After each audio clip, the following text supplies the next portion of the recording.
为着要了解这台湾过去的威权体制，不动动产委员会是委托李江曲台语文教基金会来办系列的讲座，透过文史甲民间信仰来看政治的压迫对台湾社会影响，嘛，互民众来思考安怎落实转型正义。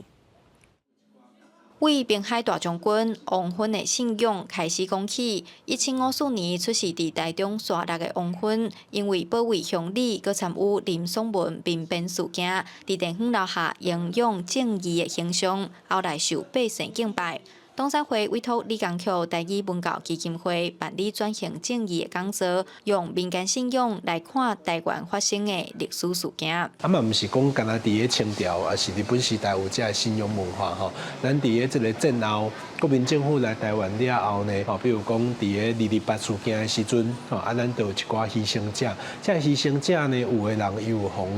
祭祀，伊就变做是在地的这个神明。 亲像伫婚林后背的三圣公庙，拜的都是3位228事件的受难者，阁有林在修前辈伫厝内设纪念馆，供奉所有伫228事件牺牲的台湾移民，这拢是历史事件演变，加做民间信仰的例。 以这个不动动产这个角度吼，来切入这个宗教的议题吼，互阮种平常人更加亲近、更加了解。进前唔捌知影讲，咱台湾其实有真侪庙咧拜的神，拢是较早的历史的人物。基金会咧办这个活动的时阵，甲东山会有讨论过，咱就是希望讲会当为无共角度去看